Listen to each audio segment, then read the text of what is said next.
Our first speaker is our very own Mr. Sanjay K. Chadha, advocate at Supreme Court of India and managing partner at BSK Legal, along with Honorable Justice Mr. Iqbal Ahmed Ansari, who is the chairperson of Punjab State Human Rights Commission and former Chief Justice of the Patna High Court.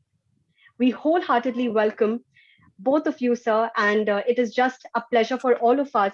And thank you so much for blessing us with your benevolent presence. Now, moving on, I would now like to take a moment and introduce the person behind the webinar, the person who has been working tirelessly for days and nights just for the sake of the success of this event. Nonetheless, our very own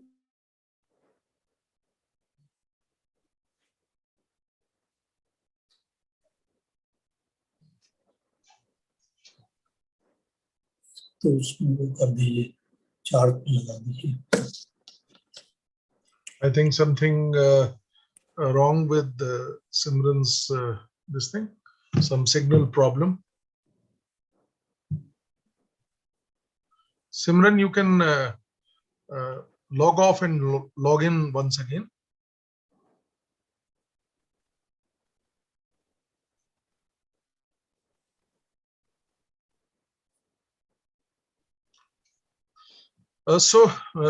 To begin with today's session, I'm grateful to Honorable Justice Iqbal Ahmed Ansari Sahab, who've been always an inspiration for all of us, the new generation.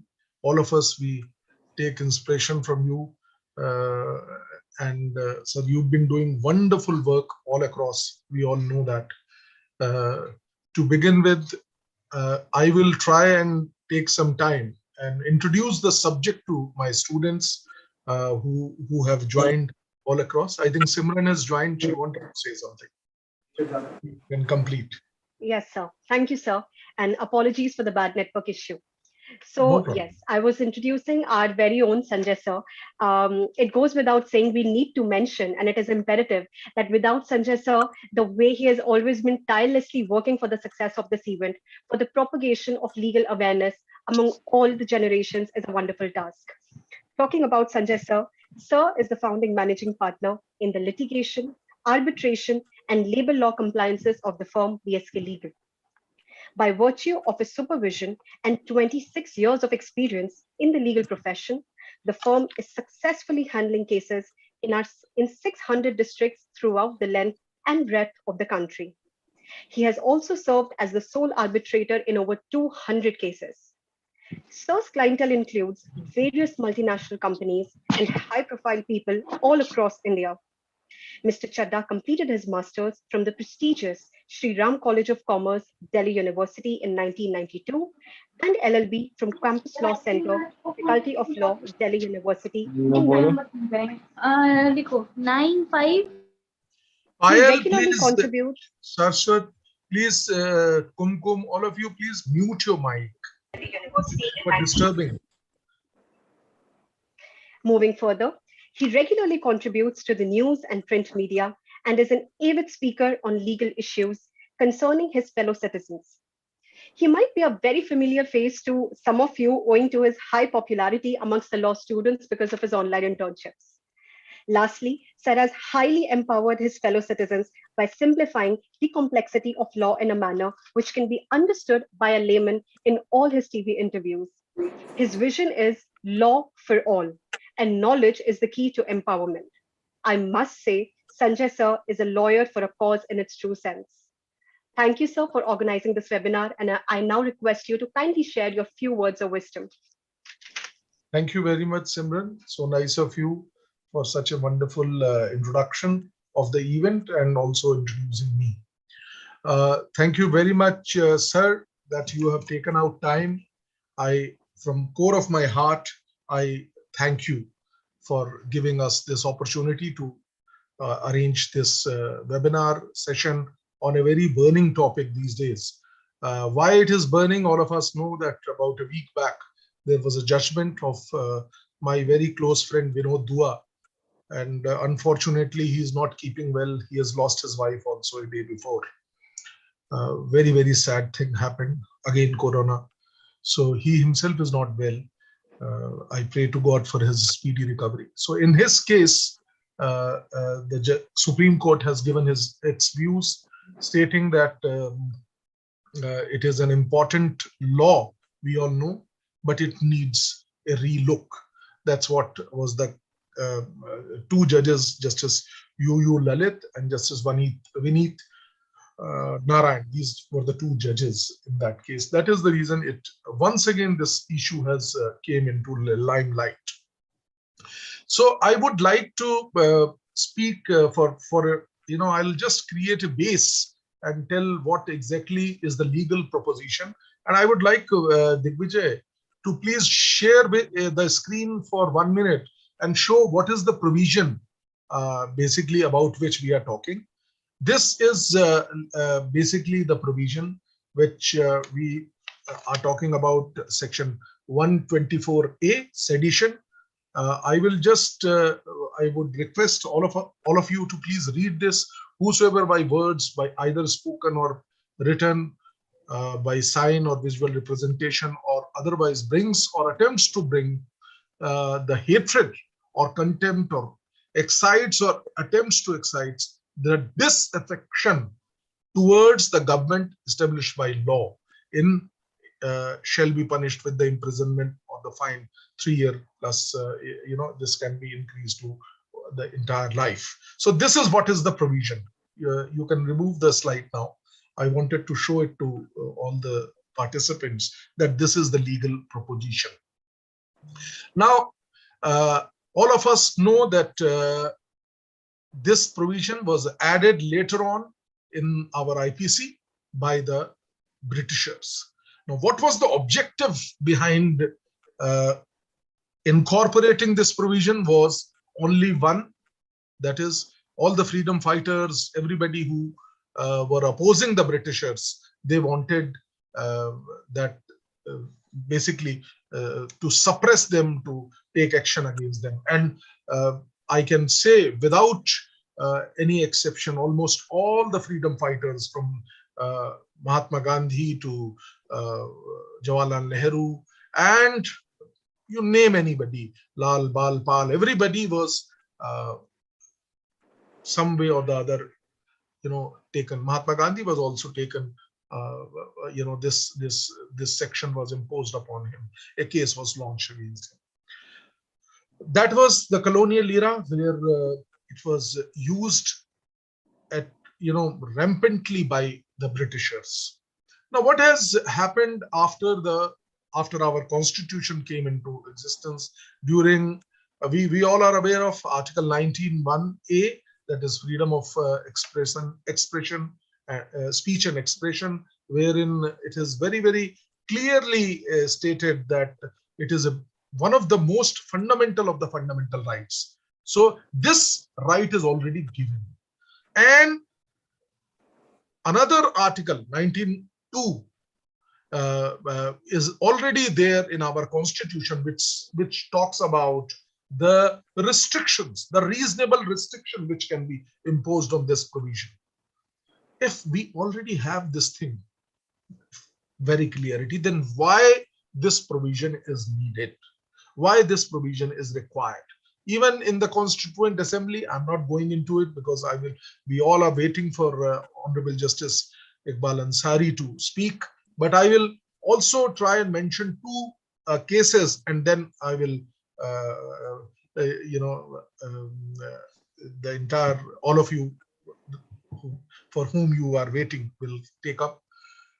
We all are aware of Kedarnath case, Kedarnath versus State of Bihar, 1962, wherein Supreme Court has upheld the validity of this particular section of IPC. But a very big but is there. That is that Supreme Court has basically put a caveat on it. Supreme Court very categorically stated that in addition to the three requirements which we have seen in the section, there is another requirement which is necessary. What is that? Incitement of violence, tendency or intention to create public disorder. That's what is written. in the in this judgment, and 5 judges bench has approved and said that the constitution said that it is constitutionally valid that section 124A IPC should be there in the statute book. But this caveat was given. We all are aware of Law Commission's report, first Law Commission report. It has very, very specifically stated that constructive criticism of the government is allowed. And what Supreme Court has stated, we have to adhere to that. So there are not 3 ingredients, there are 4 ingredients. The 4th ingredient was emphasized. Now, another one judgment which I would like to mention here, 𝐈𝐪𝐻𝐿 judgment, State of Punjab. What had happened in that case? In that case, the fact of the matter in one line were that this particular accused had mentioned that has in his speech stated Khalistan Jindabad, Bharat Murdabad kabhi naare lagaye. But Supreme Court said that this has not incited the violence. The public disorder was not disturbed, so sedition will not be applied. Sedition section will not be applied here, but some other section will be applicable, whatever will be that. So, summarizing what I said, that whether now what Supreme Court has stated in a week back in the judgment of Vinod Dua, where all of us know the fact of that case. Vinod Dua was having a program in his television show where he has criticized the government and criticized the current scenario, current Prime Minister. What had happened thereafter?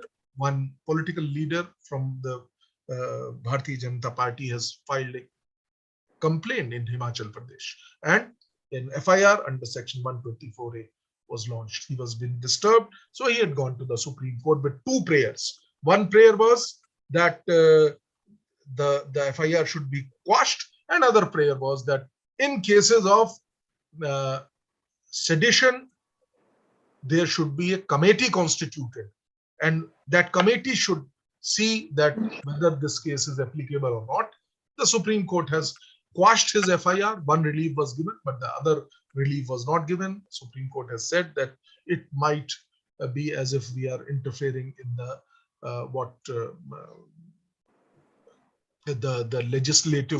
legislature making process. The law is there, we can't interfere. So this is what is the background.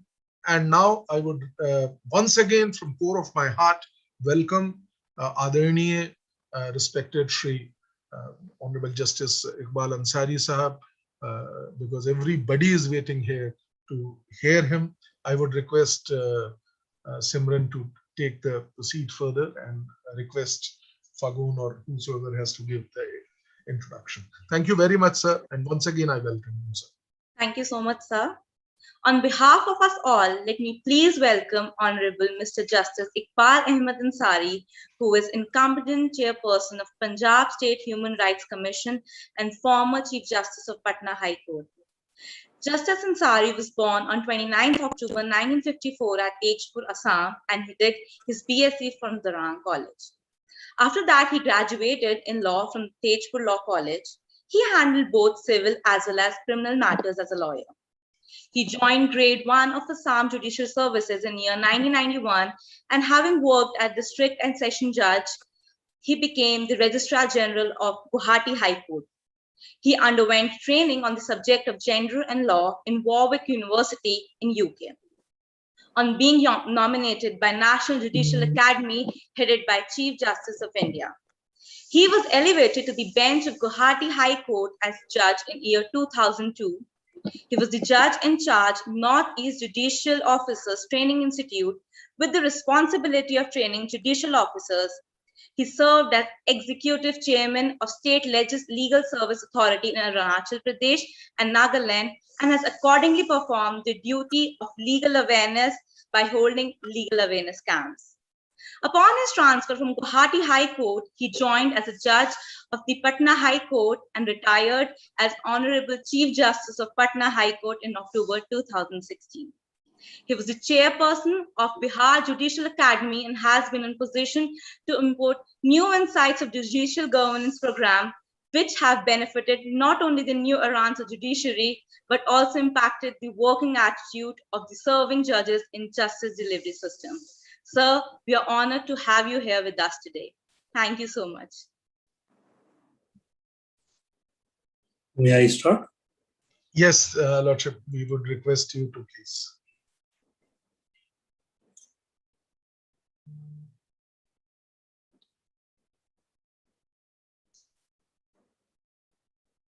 Mr. Sanjay Chadha, Managing Partner of BSK Legal, the distinguished guests, and my student friends.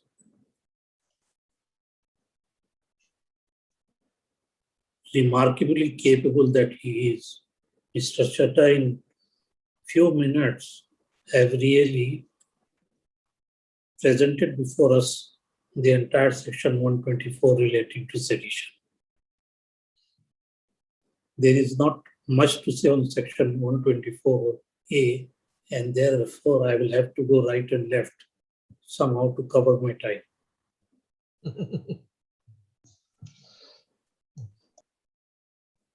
When I think of sedition in India, I'm reminded of the famous words of Thomas Jefferson, the principal author of US Declaration of Independence, and who became later on the third President of the United States of America. He had famously said, "When the people fear government, it is tyranny. But when the government fears people, it is liberty." There can be no better words for a democracy than what Jefferson said. So if we believe in this, then if we all fear the government, which the government has been trying to do for some time now, then in that event, there is no liberty, there is tyranny. But if the government starts fearing people, then it will be liberty. Now, we must also remember while discussing sedition is that Government of India Act 1935 was the legislation on the basis of which the governance of India was run before the Constitution was introduced. Now, this Government of India Act had prescribed oath for everyone. Prime Minister, Chief Minister, Ministers, Chief Justice, judges, etc. What is interesting to note is that this oath required every Indian to say that he will remain faithful and owe allegiance to the King of England and Emperor of India. And not only King of England and Emperor of India, but to his heirs and successors, meaning thereby that even a Prime Minister was required to subscribe oath affirming his allegiance to the King of England was described as the Emperor of India and his heirs and successors. So our loyalty was to the King of England because we were ruled by a foreign power. People of India were nowhere in the picture or in the focus of attention. Whereas today the Constitution is a document which has been given to us by the people of India.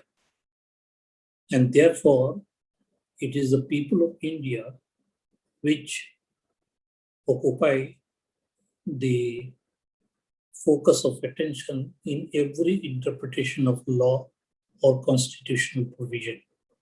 That is a fundamental aspect which we must remember, and that is why there is criticism as to why we should have law like sedition as a statutory penal provision in India.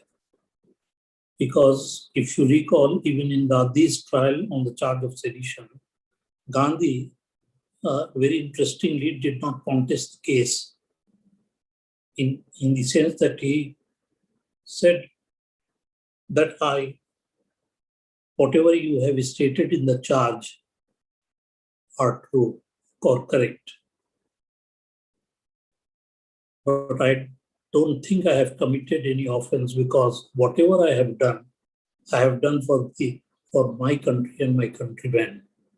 But under the law that you are required to administer, if you find that I have committed any offense, then in that event, I have done what I consider to be my duty.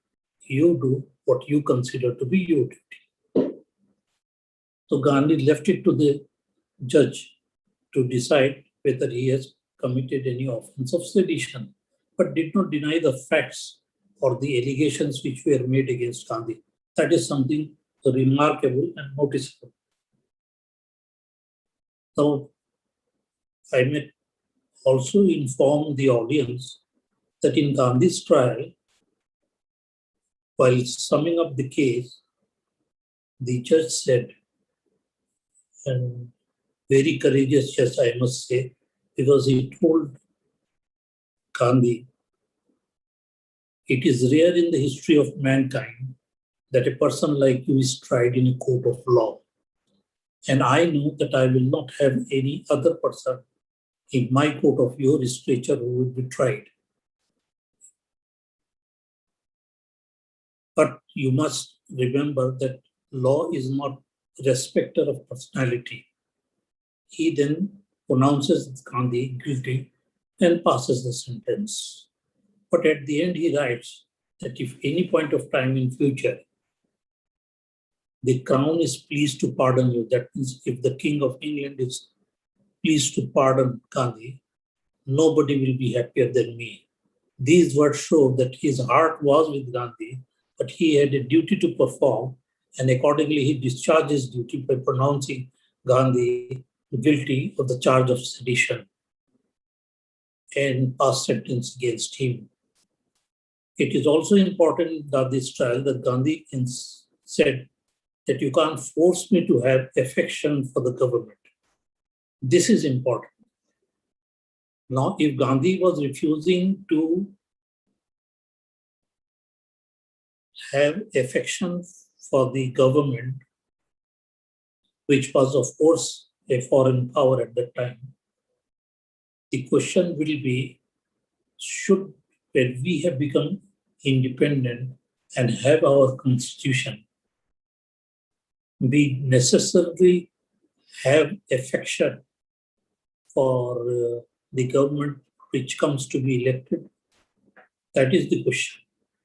Because as Mr. Chandra briefly pointed out, it was in the Constituent Assembly that sedition was brought in, I think Article 13(2), imposing a restriction on the freedom of speech and expression. And surprisingly, this sedition as a restriction was introduced by none other than Sardar Vallabhbhai Patel.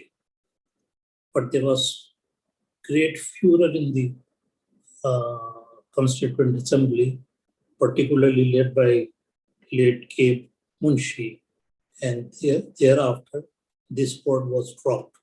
Otherwise, perhaps in the Constitution itself, we would be having the word sedition as one of the grounds for denying freedom of speech and expression. So we have before us a situation where there are two provisions. One is that you have a sedition on the one hand as a ground for suppressing the fundamental right of freedom of speech and expression, and on the other hand, you have a guarantee given under the Constitution conferring on us for every one of us freedom of speech and expression, subject, of course, to certain conditions such as the security of the state, the relation with the foreign state, then public order, decency, morality, etc., etc. So this dichotomy, because on the one hand you have the freedom, on the other hand you have sedition. If you say a word, if you necessarily have, if I criticize the government, it is automatically made to create ill will against the government. And if I create ill will against the government, that I commit the offense of disaffection. And if I commit the offense of disaffection, then I commit the offense of sedition. So should this be the law? Was the question before Supreme Court in 𝐾𝐧𝐬𝐚𝐥 case. And the Constitution bench, if you read, had to deal with the situation where it found that there were two parallel judgments, one given by the Privy Council, the other one was by the Federal Court. The Privy Council judgment was literally statutory provisions of sedition, whereas the Federal Court, while interpreting the provisions of sedition in the Indian Penal Code, restricted those provisions. So, in a way, you can say the 𝐾𝐧𝐬𝐴 case read down the law. As a student, you should know that a law, instead of being declared invalid or ultra-virus, the court has the power to read it down. That means remove those things, don't consider those things which will make the law invalid. In fact, in 𝐾𝐧𝐬𝐴, the Supreme Court observed that if there are two possibilities, one interpretation leads to treat the law invalid and the other interpretation saves the law, then the court will be inclined to save the law. It was on this principle that 𝐾𝐧𝐬𝐴 upheld the law of sedition as contained in the Indian Penal Code. Now, we should know that in a democracy, as famously said by Abraham Lincoln, it is the government of the people, for the people, and by the people. But what is the essence of democracy or soul of democracy? The soul of democracy is that each one of us agree to disagree, meaning thereby that I give you the liberty of not agreeing with what I say or I do. Similarly, you must give me the liberty to say or do what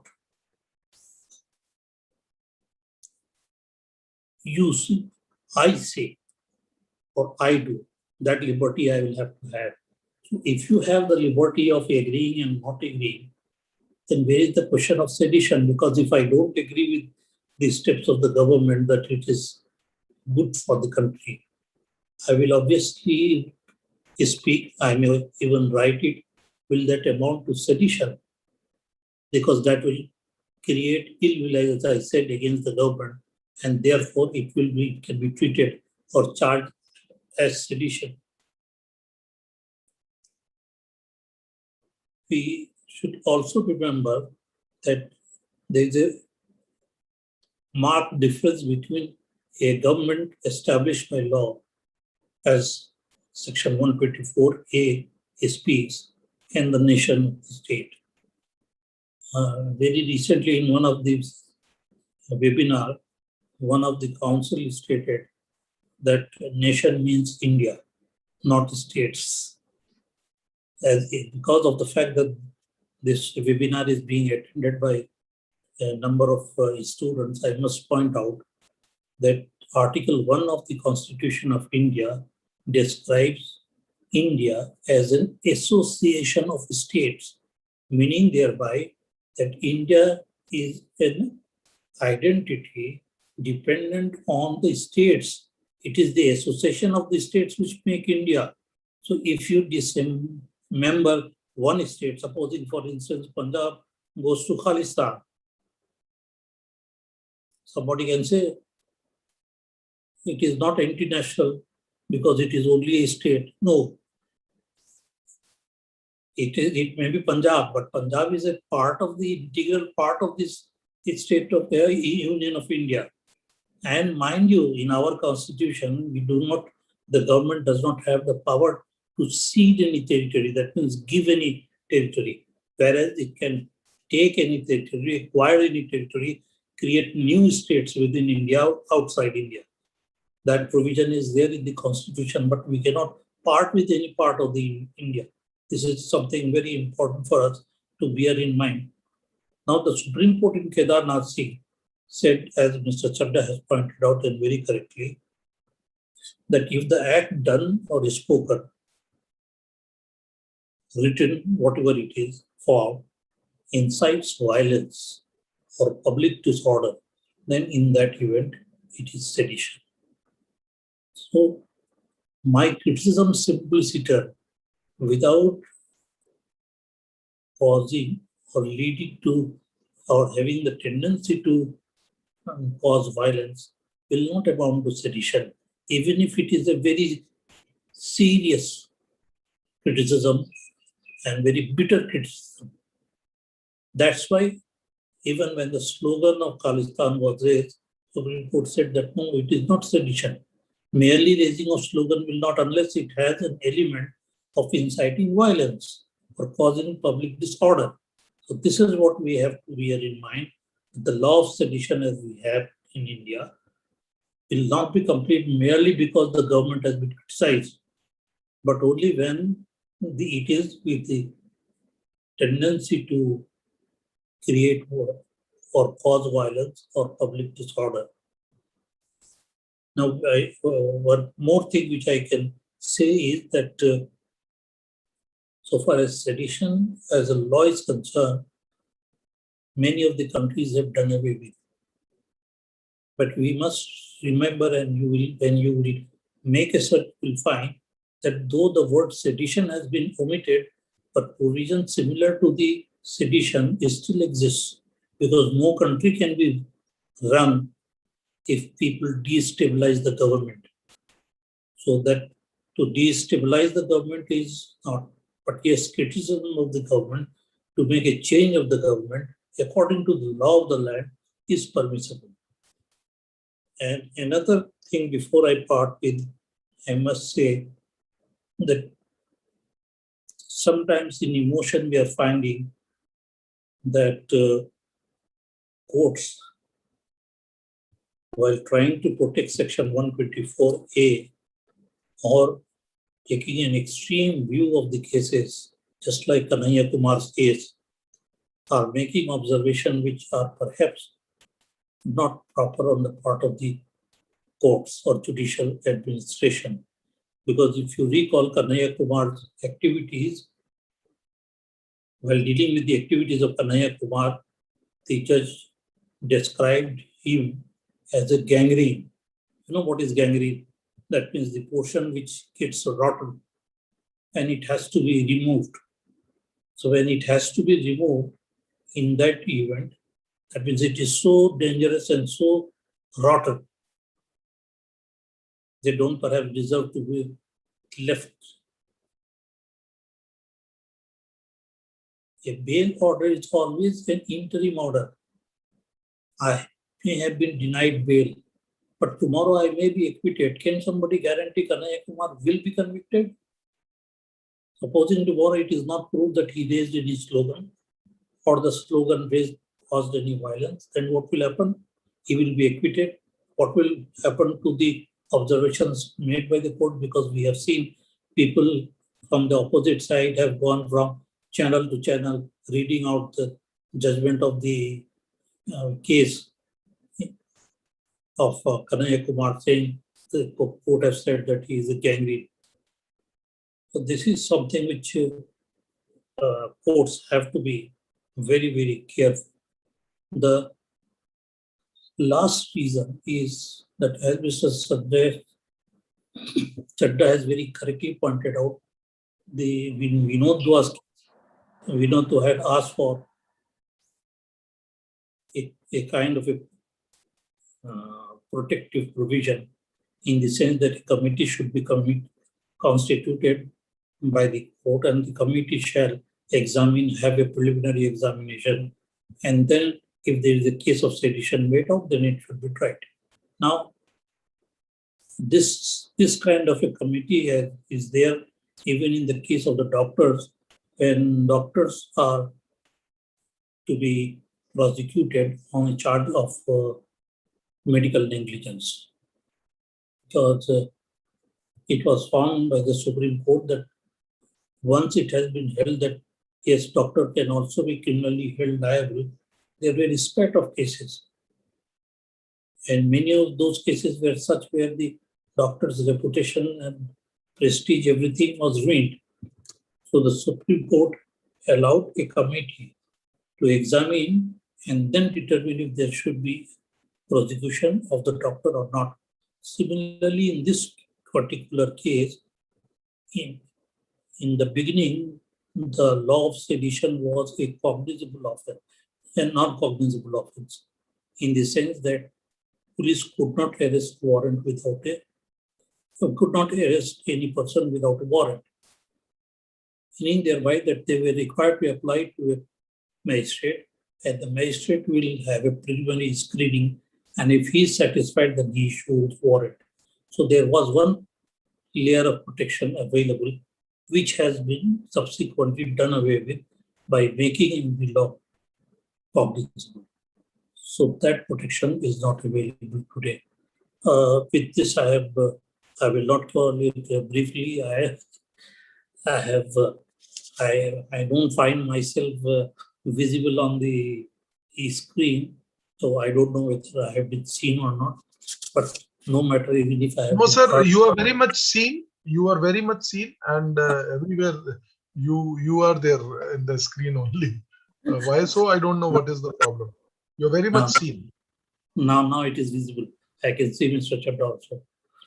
Oh, we all are totally concentrating on it, and very, very rightly you have said so many things. I'm sorry I interrupted because the screen, as you said, was not clear. I have only to thank from the core of my heart Mr. Sanjay Chadha for giving me the honor and prestige privilege of addressing such a big audience.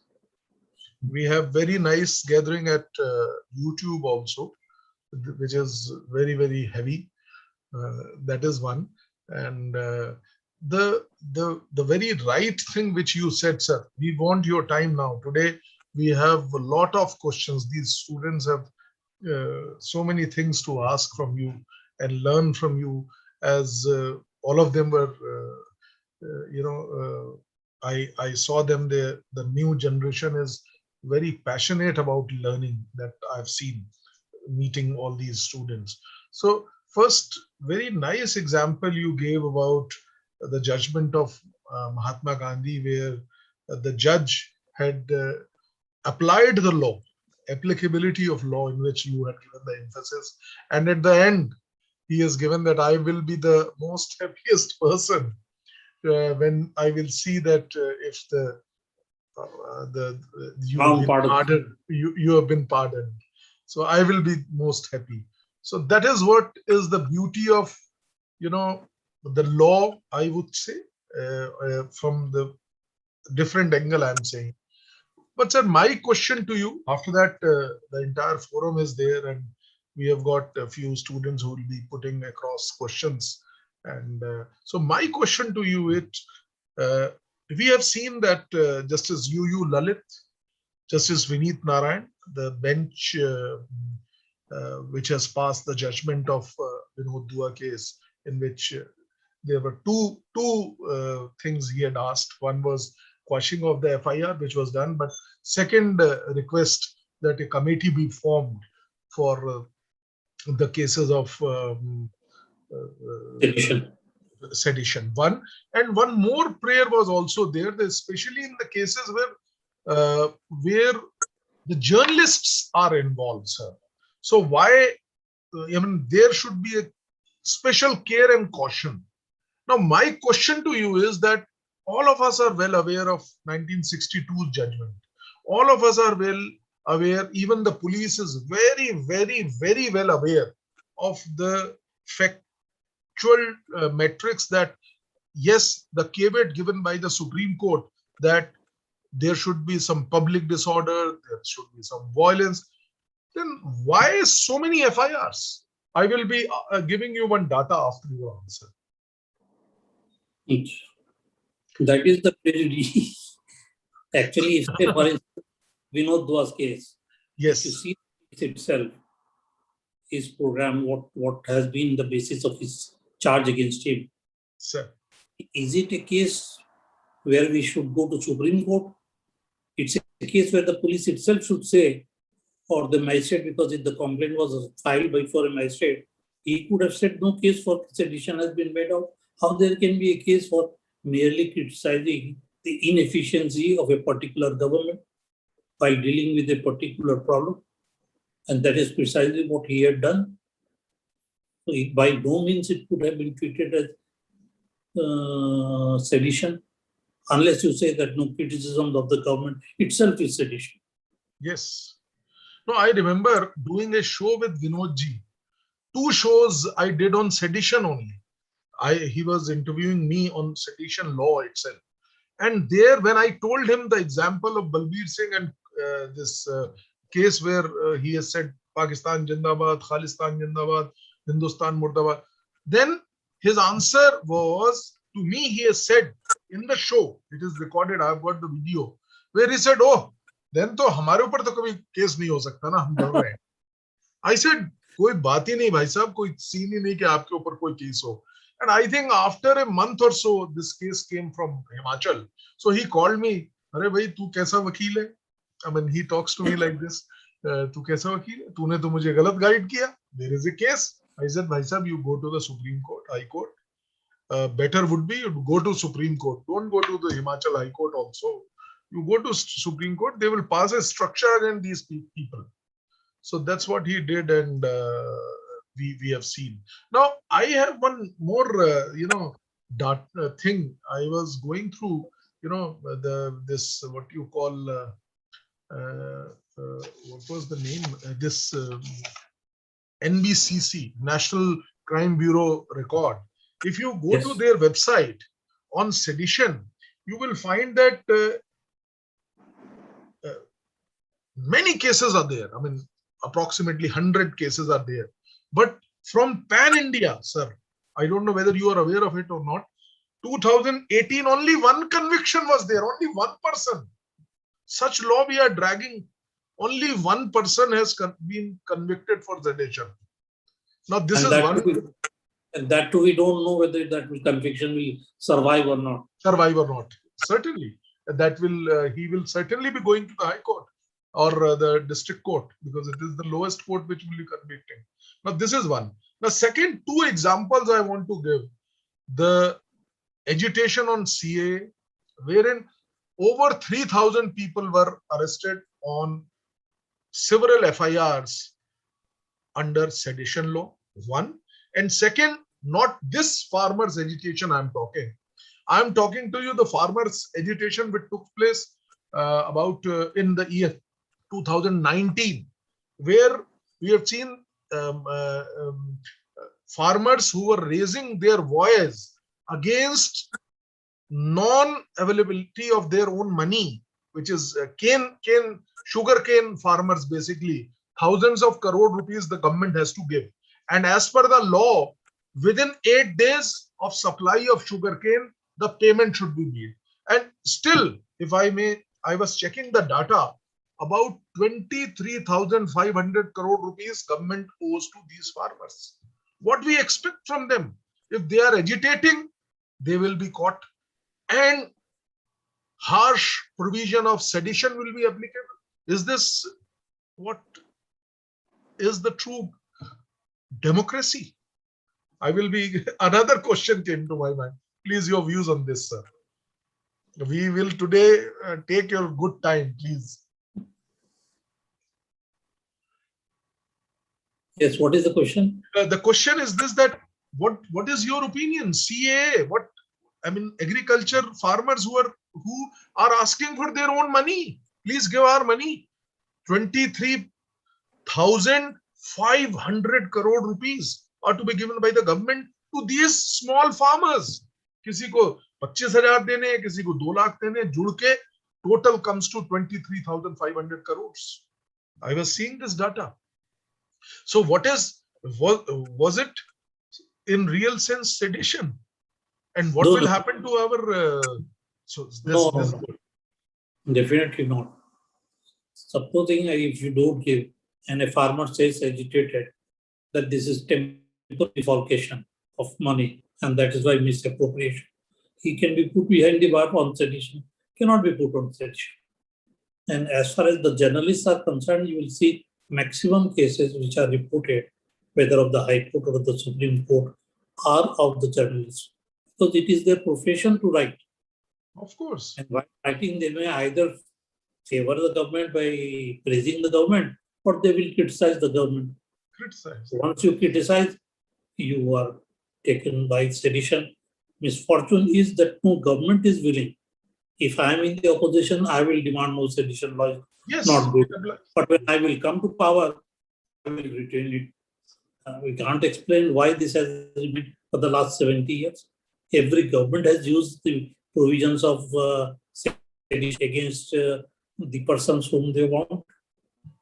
It is a different thing that during the past 6 years, the number of cases has gone very high. That's why it has caught the attention. Otherwise, when it is silently, people were not much bothered. Yes, very true. Sir, one thing you have said in your discussions, you have mentioned about Abraham Lincoln, government for the people, by the people. I was reading it somewhere. I think there Abraham Lincoln has also added one more thing, that one pillar of democracy is constructive criticism of the government. What is your reaction? I mean, constructive criticism. If I think everybody should stop constructive criticism if this is what will be the state. People are afraid of saying anything. Wait. Because when I give you the right that it is formed by us, then I can definitely say that the government has failed. So the criticism of the government by itself cannot be sedition. And if it is done, God forbid, we will have a very peculiar situation where everybody, the criticism of the government will stop. We will become China. and that will be the, I think, end of the democracy. We always, our pride is that we are democracy, and as a matter of India's heritage is democracy. Yes. Leave aside the time when we were ruled by people coming from outside. Whoever had come, whether it is Englishmen had come or the Mughals had come, forget about those periods. Otherwise, India has been, despite caste-ridden society, was a very democratic society. So,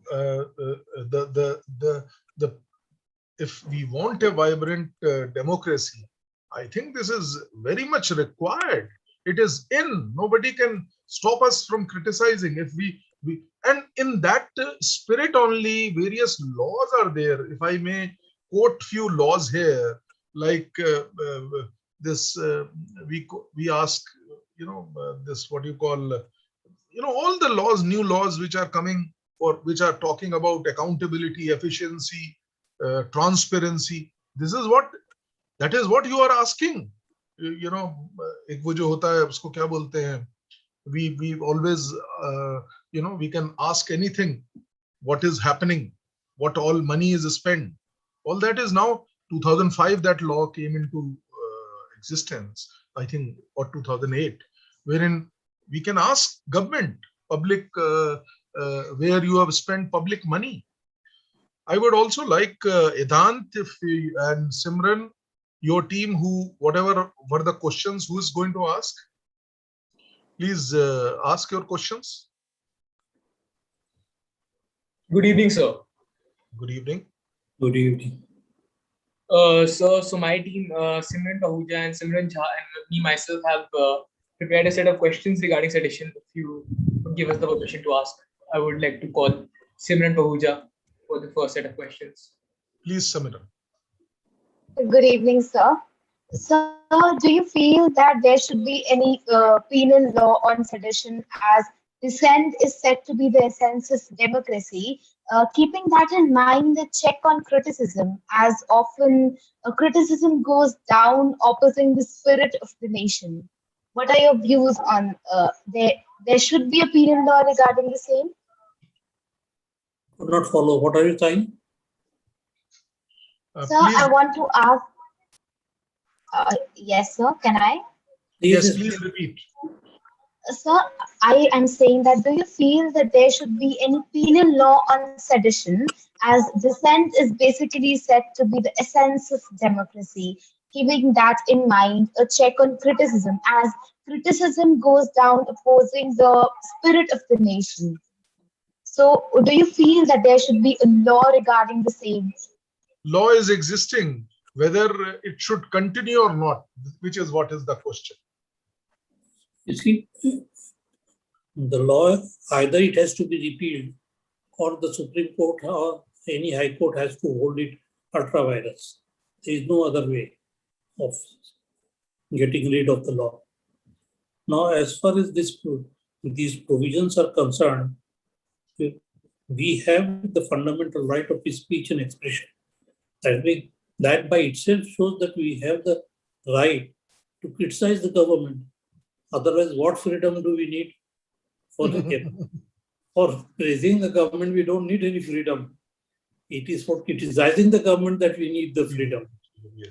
So when we criticize and you bring sedition, then the very right given to us will get negated or denied. That is not the idea. That's why I think this Vinod Daw's case will marginally save the situation, that at least we have now a situation where Supreme Court clearly says by reiterating Kedana Singh's case that whatever is said or done has to have a tendency to incite violence or cause public disorder. I may also point out that in some countries they have developed what is called effect-based test. Effect-based test is that you consider the effect. Has it caused really violence? If you find the answer is yes, and that's why they say there are two things: effect-based violence appreciation or content-based appreciation. We are today on the content-based appreciation. But if it is on the effect-based appreciation, then the possibility of injustice will be reduced. Thank you. And certainly, what Honorable Justice Ansari has said, I will just add one line to it, that I think the constitution makers were very clear. You know, constitution is our grand norm. Constitution is our the upon which we have agreed that our nation will be run on the principles as given in the constitution. Basic structure is already defined. So to me, what I feel is the constitution makers were very clear in their intention, that is the reason they have not mentioned even a single word about sedition in the constitution. So they were very clear. That's what my little addition I would. Thank you, sir. Yeah, Simran, another question. Thank you so much, sir.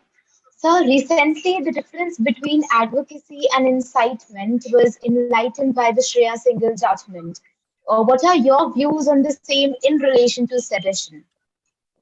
Advocacy and incitement. Actually, your voice is breaking. That's why I have the problem. But anyway, doesn't matter. I have understood the question.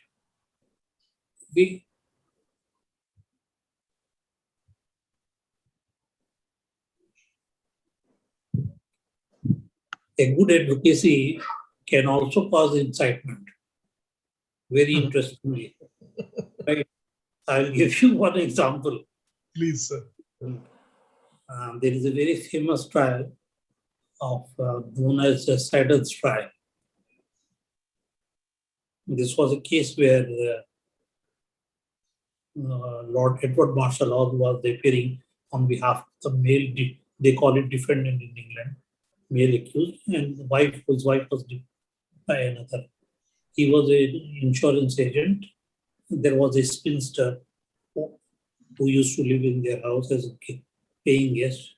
She developed diarrhea and ultimately succumbed to diarrhea. She was accordingly buried after the doctor gave the certificate that she died of diarrhea. Subsequently, her relatives, they made a complaint. Then the body was exhumed and it was examined.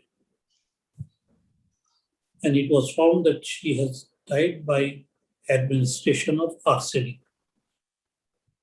So when Lord Marshall Hall was cross-examining the scientists or the experts in science, he brought it out that Mars test, which is a test for arsenic, is a qualitative test. That means it can tell us that this water has arsenic, but it will not be possible to tell whether how much arsenic is there, because if you remember, simply taking arsenic will not kill a person. That is why in Calcutta a few years back, there was a great hue and cry that the water there is heavily containing arsenic. That was the charge, because Mars test is that you put the compound and then keep a piece of glass, you will find there is a soothing layer, just like kajal we have. And that is the test of arsenic. So his contention was that it is a qualitative test, and you can say that yes, she had arsenic, but whether that arsenic was sufficient to kill her in the ordinary course of nature, otherwise there cannot be a charge of murder. So when Lord Edward Marshall Hall was addressing the juror, he said that you have heard the great scientists who have appeared before us of the marvels of science,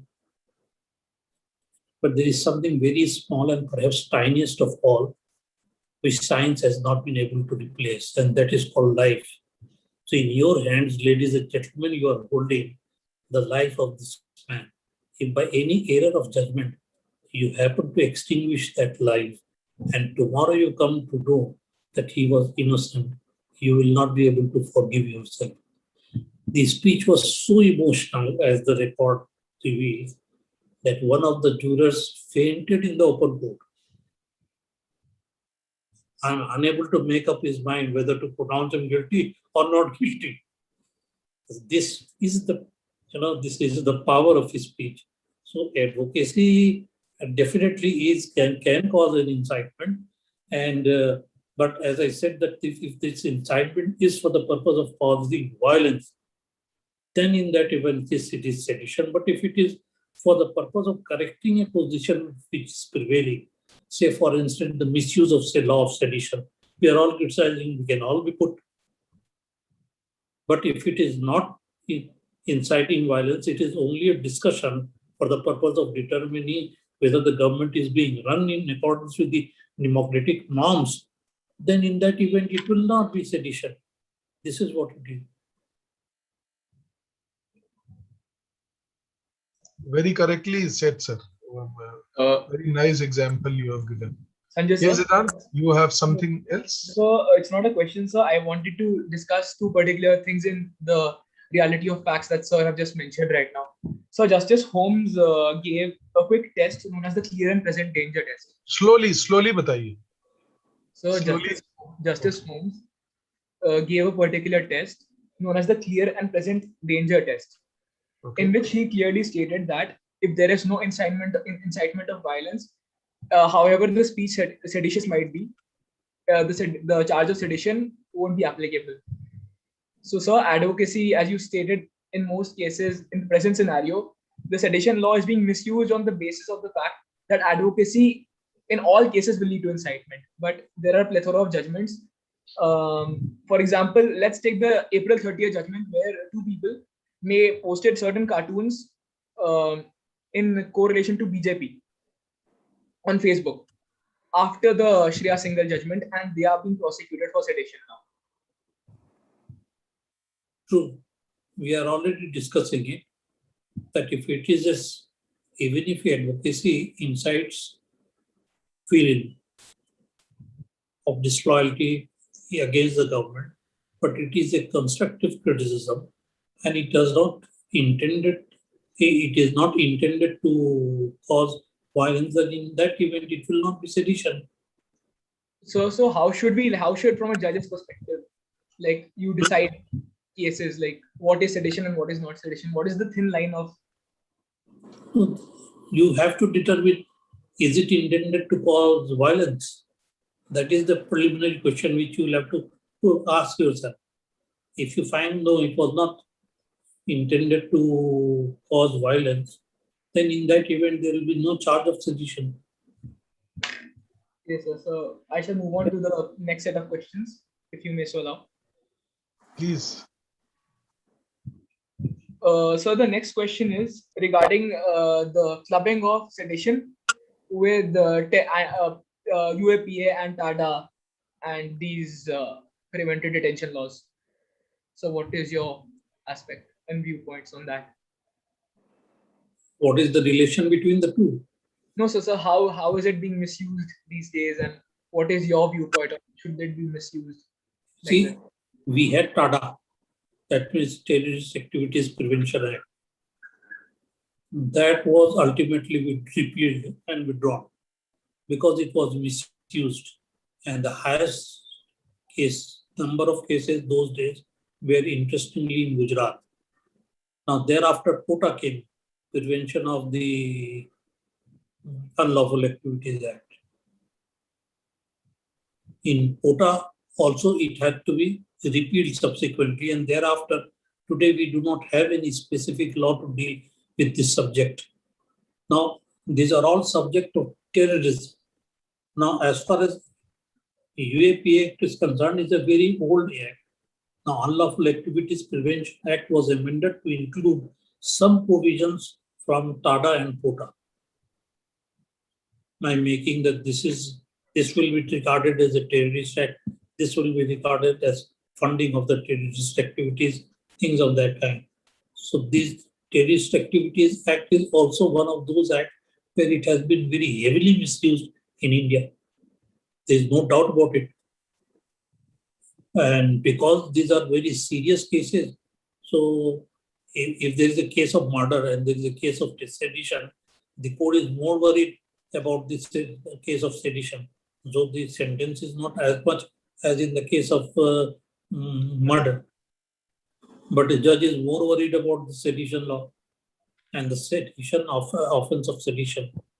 So that's why even UAPA, as you are saying, has been misused. Yes, sir. Blatantly misused. I'm just asking one question, which Vinod Dwad, if you know the facts, whether on the basis of these facts could there have been an FIR registered against him? The answer, our honest answer has to be no. He could not have been. So if it could be seen by a police officer or a magistrate, why then have a case registered against him? Sir, this is only and only politically motivated case, I must say. And most of all these journalists, as you have rightly said, that most of these cases are against the journalists who are speaking against the government or criticizing the policies of the government. Constructive criticism, which is, as all of us always say, that it is part and parcel of democracy. But as very rightly conveyed by you, that to stop them, to quell such people, quell such voice, this is what they are using as an instrument. So certainly it should be stopped, and that's what I feel. So the final set of questions I have with my hand. So firstly, regarding the CA protests, because a lot of people were charged under the laws of sedition and UAPA during the time of CA protests. And one of them just recently in 2020 got bail for humanitarian grounds as she was pregnant. So regarding the Chakka-Jam case. I'm not so much worried by the registration of cases by the police. Though it is not a very happy situation, I'm more worried about the fact that the bail is not allowed to them. Yes, sir. When the matter comes for bail, you have sufficient material to determine whether it is a case of sedition or it's not a case of sedition. On what ground do you keep? If I'm protesting against a law which you have made, does it mean that I have no right? That is the first thing which we will have to ask. Against a law which has been made by the parliament or by a state legislature, can there be a voice raised? Obviously, the voice can be raised. In parliament also it can be raised where the law is being, when the law is being made. And after the law is made outside the parliament, voices can be raised. That is democracy. In fact, there is one case you will find, Al Gore versus Bush,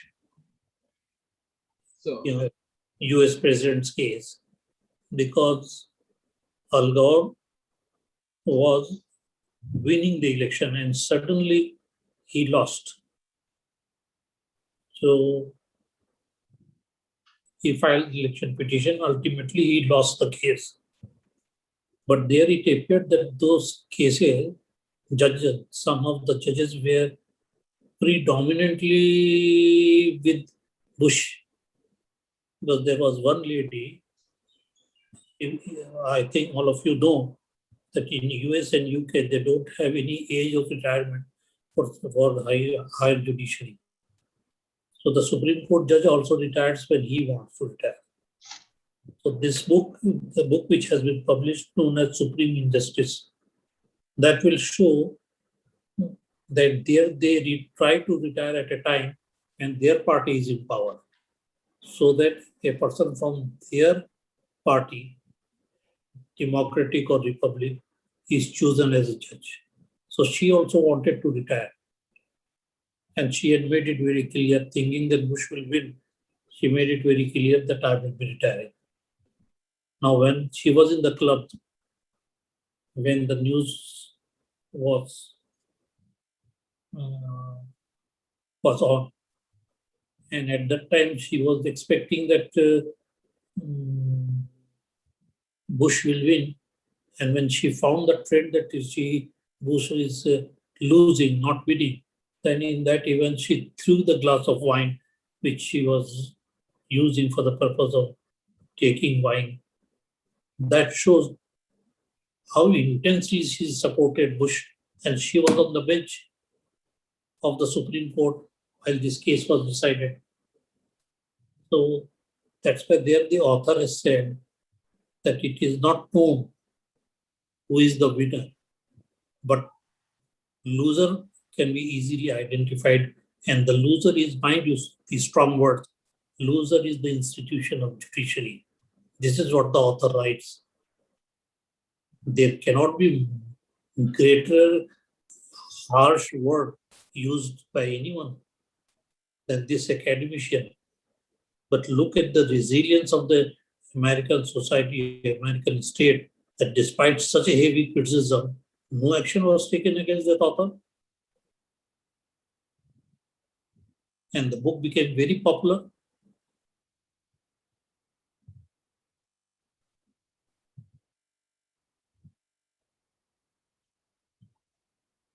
yes, sir. Thank you, sir, for your views on this particular question. So finally, the closing question is that in the present society, in my opinion, so the sedition law shall be repealed.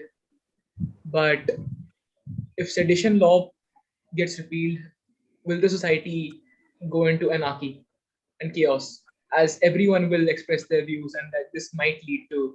This is something which we have all very dispassionately considered. Do we need a law against persons who incite violence or cause public disorder? You give it the name of sedition or describe it by any other term, it doesn't matter. So if this position, this law is needed, then in that even the law is with proper amendment should be clearly legislated. If not, then it should be repealed. I think you all know that there is already an application pending in the Supreme Court calling for having a relook on 𝐂𝐧𝐬𝐚𝐥𝐿's case by a larger bench of the Supreme Court.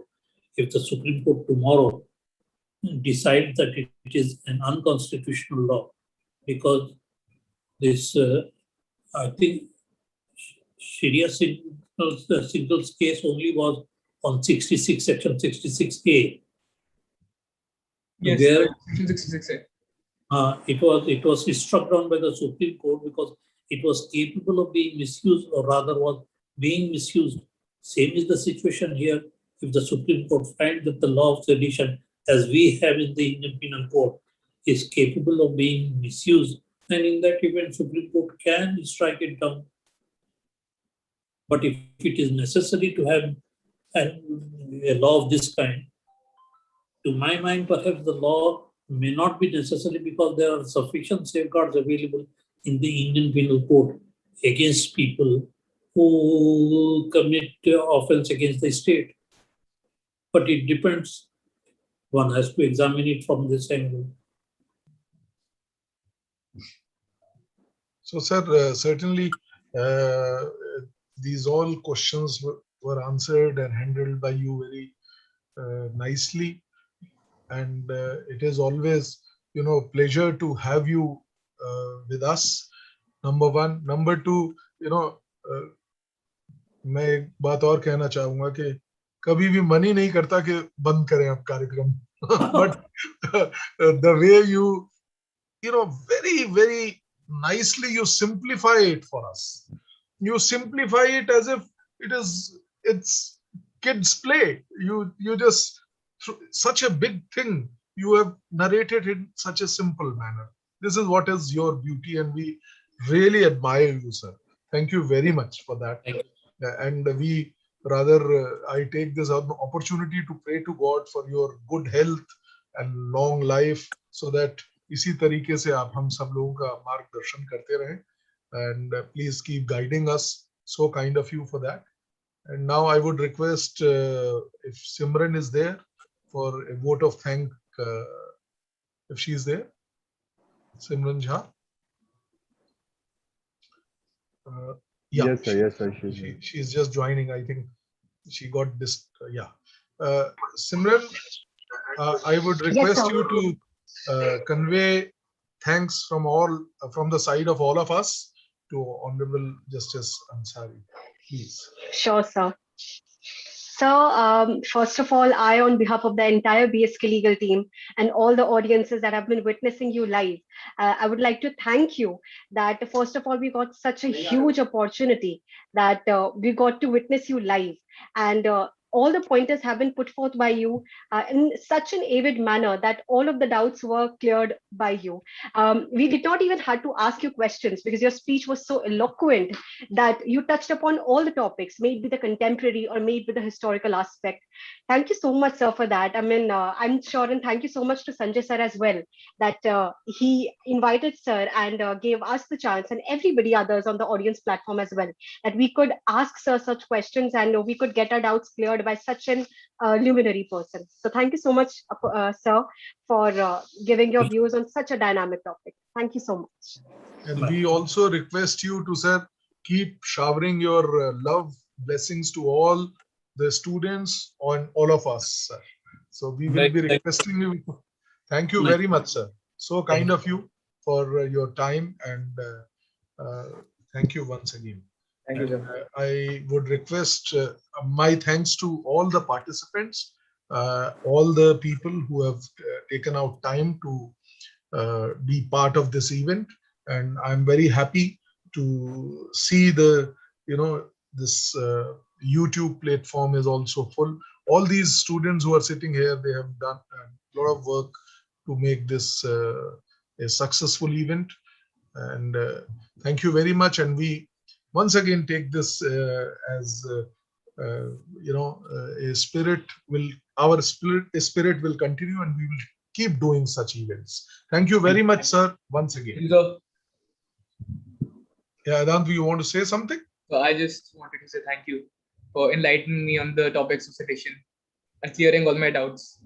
Thank you so much. Thank you. Take care. So we close the sessions now. Divine, please